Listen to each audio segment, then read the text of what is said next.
സ്വലാത്ത് പ്രശ്നങ്ങളുടെ പരിഹാരമല്ലയോ? ഇദൻ യക്ഫീക ഹമ്മുദ് ദുനിയാ വഹമ്മുൽ ആഖിറ ഖാല റസൂലുള്ളാഹി. ദുനിയാവിലെ ആഖിറത്തിലെ പ്രശ്നങ്ങൾക്ക് പരിഹാരമാണ് സ്വലാത്ത്. അതുകൊണ്ട് തന്നെ സ്വലാത്ത് ധാരാളം ചൊല്ലാൻ വേണ്ടിയാണ് അവിടുന്ന് നമ്മോട് നിർദ്ദേശിച്ചിട്ടുള്ളത്. അക്സിറു മിനസ്വലാത്തി അലയ്യ, നിങ്ങൾ എൻ്റെ മേൽ ധാരാളം സ്വലാത്തുകൾ വർദ്ധിപ്പിക്കുക. സ്വലാത്ത് വർദ്ധിപ്പിക്കുന്ന ആളുകൾക്ക് ഖബറിൽ പ്രകാശമായിട്ട് ആ സ്വലാത്ത് കൂട്ടിനുണ്ടാകുമെന്ന് ഫഇന്ന സ്വലാത്ത അലയ്യ നൂറും ഫിൽ ഖബ്രി ഖാല റസൂലുള്ളാഹി. അവിടെന്ന് പറഞ്ഞിട്ടുണ്ട്, ഇന്ന ഔലന്നാസി ബി യൗമൽ ഖിയാമത്തി അക്തറുഹും അലയ്യ സ്വലാ. ആര് സ്വലാത്ത് വർദ്ധിപ്പിക്കുന്നോ അവരും തങ്ങളും വലിയ ബന്ധത്തിലെന്ന് ഖാല റസൂലുള്ളാഹി. സ്വലാത്ത് തങ്ങളുടെ മദ്ഹാണ്. തങ്ങളെ മദ്ഹ് ഏത് രൂപമാണ്. കാരണം അള്ളാഹു നിർവഹിക്കുന്ന വിഷയല്ലേ, മലായികത്ത് നിർവഹിച്ചു കൊണ്ടേയിരിക്കുന്ന വിഷയല്ലേ. ഇന്നല്ലാഹ വ മലായികതഹു യുസല്ലൂന അലൻ നബി യാ അയ്യുഹല്ലദീന ആമനൂ സ്വല്ലൂ അലൈഹി വസല്ലിമൂ തസ്ലീമാ. അള്ളാഹുവും അവൻ്റെ മലായികത്തും നിർവഹിച്ചു കൊണ്ടേയിരിക്കുന്ന സ്വലാത്ത്, വിശ്വാസി ജനങ്ങളോട് ചൊല്ലാൻ ആജ്ഞയുള്ള ആ ശ്രേഷ്ഠമായ വലിയ പുണ്യമുള്ള ഒന്ന്, അത് അസ്വലാത്തു അലൻ നബി സ്വല്ലല്ലാഹു അലൈഹി വസല്ലം. ഒരാൾ സ്വലാത്ത് ചൊല്ലിയാൽ അതിൻ്റെ ശ്രേഷ്ഠത എന്താണ്, അതിൻ്റെ മഹത്വം എന്താണ്? ഇത്വാഅത്തുൽ ലി അംരിഹി വത്തിബാഉൽ ലി ഫിഅലിഹി. അല്ലാഹു റബ്ബുൽ ഇസ്സത്തിന്റെ കൽപ്പന അംഗീകരിക്കലോടുകൂടെ റബ്ബിന്റെ പ്രവർത്തനത്തെ ഇത്തിബാ ചെയ്യുക എന്ന വലിയ കാര്യം സ്വലാത്തിലുള്ളതിനാൽ സ്വലാത്ത് പോലെ മഹത്വമുള്ള മറ്റൊന്നില്ല. അതുകൊണ്ടാണ് നിയ്യത്തില്ലാതെ സ്വീകരിക്കപ്പെടുന്ന ഒരേ ഒരു അമൽ അത് അസ്വലാത്തു അലൻ നബി സ്വല്ലല്ലാഹു അലൈഹി വസല്ലം. നബി സ്വല്ലല്ലാഹു അലൈഹി വസല്ലം തങ്ങളുടെ മേൽ നാം ചൊല്ലുന്ന സ്വലാത്തുകളാണ്. ആ സ്വലാത്തിന്റെ മദ്ഹിന്റെ മഹബ്ബത്തിന്റെ ഒരു വലിയ മജ്ലിസാണ് നമ്മുടെ ഈ മഹനീയ സംഗമം. അള്ളാഹു കബൂലാക്കി തരട്ടെ. പല പ്രാവശ്യം തങ്ങളെ യഖ്ളത്തിലും മനാമിലും അസ്ഹാബ് പ്രശംസിച്ച അജ്മലുൽ ഖൽഖായ തങ്ങളെ കാണാൻ ഈ മജ്ലിസ് ഞങ്ങൾക്ക് കബൂലാക്കണം റഹ്മാനെ. ഇമാം സൈനുദ്ദീൻ മഖ്തൂം റഹിമഹുല്ലാ ഫതുഹുൽ മുഈനിന്റെ തുടക്കത്തിൽ എഴുതി വെച്ചു, വ അവ്വലു വാജിബിൻ അലൽ ആബാഇ തഅലീമുഹു അന്ന നബിയനാ മുഹമ്മദൻ സ്വല്ലല്ലാഹു അലൈഹി വസല്ലം ബിമക്ക വദുഫിന ഫിൽ മദീന. അതെ, മുമയ്യിസായ വകതരവെത്തിയ കുട്ടികൾക്ക് അവിടെ കാണാം ഹത്താ അലൽ അംരി ബിസ്സലാ, നിസ്കാരം കൊണ്ട് കൽപ്പിക്കുന്നതിനേക്കാൾ ആദ്യമായിട്ട് വകതരവെത്തിയ കുട്ടികൾക്ക് രക്ഷകർത്താക്കൾക്ക് പഠിപ്പിക്കൽ, തഅലീം ചെയ്യൽ, വാജിബായ ലാസിമായ നിർബന്ധമായ വിഷയം അത് റഹ്മത്തുൽ ലിൽ ആലമീൻ സ്വല്ലല്ലാഹു അലൈഹി വസല്ലം തങ്ങളെ സംബന്ധിച്ചുള്ള വിവരണങ്ങൾ പഠിപ്പിച്ചു കൊടുക്കാനാണ്. അതാണ് അത്രയും തങ്ങളുമായിട്ടുള്ള ആ അഭേദ്യമായ ബന്ധം. അത് ജീവിതത്തിന്റെ വലിയ ഘടകമാണ്. അത് വിശ്വാസിയെ സംബന്ധിച്ചിടത്തോളം ദുനിയാവിലും ആഖിറത്തിലും വിജയിക്കാൻ അത് വലിയ കാരണമാണെന്ന് മാത്രമല്ല, അത് ഒഴിച്ചുകൂടാൻ പറ്റാത്ത ഒന്നാണ്.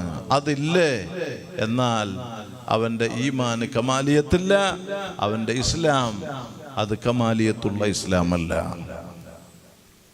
ഇസ്ലാം ഉൾക്കൊള്ളാൻ, ഈമാൻ ഉൾക്കൊള്ളാൻ, തങ്ങളെ മഹബത്ത് അത് പൂർണ്ണമായ നിലക്ക് ജീവിതത്തിൽ പ്രാവർത്തികമാക്കിയ മഹാന്മാരാണ് അസ്ഹാബു റസൂലില്ലാഹി സ്വല്ലല്ലാഹു അലൈഹി വസല്ലം. അസ്ഹാബിന് ദറജ കിട്ടിയത്, ഉലമാഇന് ഖബൂൽ കിട്ടിയത്, ആരിഫീങ്ങൾക്ക് മഖാം കിട്ടിയത്, ഔലിയാഇന് റിഫഅത്ത് കിട്ടിയത് ഒരേ ഒരു കാരണം കൊണ്ടാണ്, മഹബ്ബത്തു റസൂലില്ലാഹി സ്വല്ലല്ലാഹു അലൈഹി വസല്ലം. സ്വഹാബത്തിന്റെ കൂട്ടത്തിൽ ഏറ്റവും കൂടുതൽ ശറഫുള്ളവരായി നാം പറയുന്നത് അംബിയാഇനെ കഴിഞ്ഞാൽ അലൈഹിമുസ്സലാത്തു വസ്സലാം ഈ ലോകത്ത് ഏറ്റവും കൂടുതൽ ശറഫുള്ളവർ ആരാണ്? ബഹുമാനപ്പെട്ട സിദ്ദീഖുൽ അക്ബർ റളിയല്ലാഹു അൻഹു ആണ്. കാരണം സിദ്ദീഖ് തങ്ങളുടെ ആ മഹബ്ബത്ത് അത് പരിധി നിശ്ചയിക്കാൻ പറ്റാത്ത നിലക്കാണ്. ആ ഹബ്ബിലായി ഇഷ്ഖിലായി ജീവിതം ലയിച്ച മഹാനാണ്. സിദ്ദീഖ് തങ്ങളുടെ ഹബ്ബിനോളം ഇഷ്ഖിനോളം മറ്റൊരാളുടെയും ഹബ്ബും ഇഷ്ഖും ഇഷ്കും അത് എത്തുകയില്ല. അത്രത്തോളം കമാലിയത്താണ് മഹാനവറുകളുടെ ഇഷ്കിനും ഹബ്ബിനും. അതുകൊണ്ട് തന്നെ അമ്പിയാക്കളെ കഴിഞ്ഞാൽ ഈ ലോകത്ത് ഏറ്റവും കൂടുതൽ മഹത്വമുള്ളവരായിട്ട് റഹ്മത്തുൽ ആലമീൻ സ്വല്ലല്ലാഹു അലൈഹി വസല്ലം തങ്ങൾ വാഴ്ത്തി പറഞ്ഞവരാണ് സിദ്ദീഖ് തങ്ങൾ. ഓർ തൗറിൽ പാമ്പിന്റെ കടി കൊണ്ടിട്ട് സ്വന്തം ശരീരത്തിൽ നിന്ന് അനിയന്ത്രിതമായി കണ്ണുനീര് തങ്ങളെ മുഖത്തേക്ക് വിശ്രമിക്കുന്ന തങ്ങളെ മുഖത്തേക്ക് എത്തിയപ്പോഴും സ്വന്തം കാര്യം ചിന്തിക്കാതെ, സ്വന്തത്തിന്റെ ഒരു പരിഭവമില്ലാതെ, സ്വന്തത്തിനെ മറന്നുകൊണ്ട് എന്റെ ജീവൻ നഷ്ടപ്പെട്ടാലും എനിക്കത് കാര്യമല്ലെന്ന നിലക്ക് തങ്ങളെ ഉറക്കി ഉണർന്നത്, റസ്റ്റിന് ഭംഗം വന്നത്, അഫ്വൻ യാ റസൂലല്ലാഹ്, എന്നോട് ക്ഷമിക്കണേ നബിയെ, അവിടുത്തെ റസ്റ്റ് എടുക്കുന്നതിന് ഉറക്കി ഉണർന്നതിന് അത് പ്രയാസമായി പോയോ? ഈ സിദ്ദീഖിന് അത് സഹിക്കാൻ പറ്റില്ല, എനിക്കത് ചിന്തിക്കാൻ പറ്റില്ല. വലിയ നിലക്ക് ആ മഹബത്ത്, ആ ഇഷ്ക് അതങ്ങ് ലയിച്ചു. അതുകൊണ്ട് തങ്ങൾ പറഞ്ഞു, അവ്വലു മൻ ആമന ബി അബൂബക്കർ, അവ്വലു മൻ സദ്ദഖനി അബൂബക്കർ, അവ്വലു മൻ ദഖലൽ ജന്ന അബൂബക്കർ. എന്നെ കൊണ്ട് ആദ്യം വിശ്വസിച്ച് സ്വർഗത്തിൽ എൻ്റെ സമുദായത്തിൽ നിന്ന് ആദ്യമായി സ്വർഗപ്രവേശം നടത്തുന്നത് എൻ്റെ പ്രിയപ്പെട്ട സിദ്ദീഖുൽ അക്ബർ എന്ന് ഖാല റസൂലുള്ളാഹി.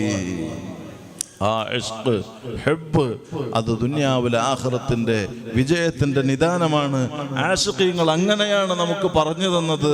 അതെ, ഹബ്ബുൻ നബിയ്യി വമദ്ഹുഹു ഖൈറുൽ അമൽ, അമാലുകളിൽ ഏറ്റവും മഹത്വമുള്ള അമൽ അത് ഉപ്പാപ്പ റസൂലുള്ളാഹി സ്വല്ലല്ലാഹു അലൈഹി വസല്ലം തങ്ങളെ സ്നേഹിക്കലാണ്, ആ തങ്ങളെ മദ്ഹ് ചെയ്യലാണ്. ആ സ്നേഹ മദ്ഹ് ദോഷങ്ങൾ പൊറുക്കാൻ അത് കാരണമാണ്. ദിക്റുൽ അംബിയാ ഇബാദ ഖാല റസൂലുള്ളാഹ്, അംബിയാക്കളെ ബഹുമാനം പറയൽ അത് ഇബാദത്താണെന്ന് തങ്ങൾ പറയാണ്. ദോഷങ്ങൾ പൊറുക്കാൻ കാരണമാണ്, രോഗങ്ങൾ സുഖപ്പെടാൻ കാരണമാണ്, കടങ്ങൾ വീടാൻ അത് കാരണമാണ്, ബുദ്ധിമുട്ടുകൾ നീങ്ങിക്കിട്ടാൻ അത് കാരണമാണ്. അവസാനം തങ്ങളെ കണ്ട് തപസ്സുമിലായി കലിമ ചൊല്ലി പിരിയാൻ ആഗ്രഹിക്കുന്ന മുസ്ലിമീങ്ങളുണ്ടോ? തങ്ങളെ മദ്ഹ് അതിന് പരിഹാരമാണ്. ഖബറിൽ രക്ഷപ്പെടാൻ, ഹൗദുൽ കൗസർ വാങ്ങി കുടിക്കാൻ, അർശിന്റെ തണൽ ലഭിക്കാൻ, അവിടുത്തെ ജിവാറിൽ സ്വർഗത്തിൽ ചാൻസ് കിട്ടാൻ, അതൊക്കെ മദ്ഹ് അത് കാരണമാണ്. മഹബ്ബത്ത് അതിനുള്ളതാണ്. വെറും നിസ്കാരം കൊണ്ടോ സകാത്ത് കൊണ്ടോ നോമ്പ് കൊണ്ടോ ഹജ്ജ് കൊണ്ടോ മാത്രം രക്ഷപ്പെടാൻ പറ്റില്ല. അതെല്ലാം നിർവഹിക്കലോടുകൂടി, അതെല്ലാം നിലനിർത്തലോടുകൂടെ റഹ്മത്തുൽ ആലമീനായ സ്വല്ലല്ലാഹു അലൈഹി വസല്ലം തങ്ങളെ അകമഴിഞ്ഞ് സ്നേഹിക്കാനും ആ സ്നേഹം നിലനിർത്താനും പറ്റണം. സ്വഹാബത്ത് അങ്ങനെ ജീവിച്ച മഹാന്മാരാണ്.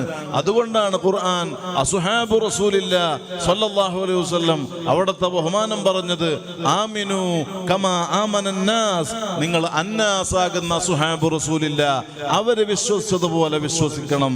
സ്വഹാബത്ത് ഉൾക്കൊണ്ടതുപോലെ, സ്വഹാബത്ത് പ്രാവർത്തികമാക്കിയതുപോലെ ഉൾക്കൊള്ളാനും പ്രാവർത്തികമാക്കാനും സ്നേഹിക്കാനും നമുക്ക് പറ്റിയാൽ നമുക്ക് രണ്ട് ലോകത്തും വിജയം കൈവരിക്കാൻ പറ്റും. അല്ലാഹു തൗഫീഖ് നൽകുമാറാകട്ടെ. അതുകൊണ്ട് ആ മഹാന്മാരായ അസ്ഹാബിലൂടെ, ബഹറുൽ ഉലൂമുകളായ മുജ്തഹിദുകളായ അയിമ്മത്തുകളിലൂടെ, പരിശുദ്ധ ഖുർആനിന്റെ മുഫസ്സിറുകളിലൂടെ, അഖീദയുടെ ഉലമായിലൂടെ നമ്മിലേക്ക് കൈമാറി കിട്ടിയ സത്യപ്രസ്ഥാനമാകുന്ന അഹ്ലുസുന്നത്തി വൽ ജമാഅ, ആ സുന്നത്ത് ജമാഅത്തിന്റെ അഖീദയിൽ അടിയുറച്ച് ചെറിയ കാല ആയുസ് അല്ലാഹുവിന് തഖ്വ ചെയ്ത് തങ്ങളെ മഹബ്ബത്തിലായി ഇഷ്ഖിലായി സമർപ്പിക്കാൻ നമുക്ക് പറ്റണം. കള്ളം പറയാതെ, ഗൈബത്ത് പറയാതെ, ഫിതന ഉണ്ടാക്കാതെ, ഫസാദ് ഉണ്ടാക്കാതെ, സുന്നത്ത് ജമാഅത്തിന്റെ ഒരൊറ്റ ആലിമീങ്ങളെയും ഗ്രൂപ്പിസത്തിന്റെ പേരിലും അല്ലാതെയും കുറവാക്കി പറയാതെ, നബി സല്ലല്ലാഹു അലൈഹി വസല്ലം തങ്ങളുടെ ബ്ലഡ് രക്തം ശരീരത്തിൽ നടക്കുന്ന മഹാന്മാരായ സയ്യിദന്മാർ ഒരു തങ്ങന്മാരെയും കുറവാക്കണ്ട. അത് ഉപ്പാപ്പ റസൂലുള്ളാഹി സ്വല്ലല്ലാഹു അലൈഹി വസല്ലം തങ്ങൾക്കത് സഹിക്കില്ല. തങ്ങൾക്ക് സഹിക്കാത്തത് അള്ളാഹു പൊറുക്കുമോ? നാട്ടിൽ കുഴപ്പങ്ങൾ ഉണ്ടാക്കണ്ട, വർഗീയ തീവ്രവാദ ഭീകരവാദ വിഷയങ്ങളിൽ അകപ്പെടണ്ട, നാടിന്റെ സമാധാനം കെടുത്തുന്ന പ്രവർത്തനങ്ങളിൽ ഏർപ്പെടണ്ട, ലഹരിയുമായിട്ട് ഇടപെടണ്ട, വ്യഭിചാര പ്രവർത്തനങ്ങളിൽ അകപ്പെടണ്ട, പലിശയുമായിട്ട് ബന്ധപ്പെടണ്ട, ഒരൊറ്റ വക്ത് നിസ്കാരം ഖളാ ആക്കണ്ട. പരമാവധി സുന്നത്തുകൾ വർദ്ധിപ്പിച്ചുകൊണ്ട് ചെറിയ കാല ആയുസ് അഹ്ലു സുന്നയുടെ ഖിദ്മയിൽ തങ്ങളെ മഹബത്തിലായി സമർപ്പിക്കാൻ നമുക്ക് പറ്റണം. ഈ ശ്രേഷ്ഠമായ മജ്ലിസ് റബ്ബാകുന്ന നീ ഞങ്ങൾക്ക് കബൂലാക്കണം റഹ്മാനേ.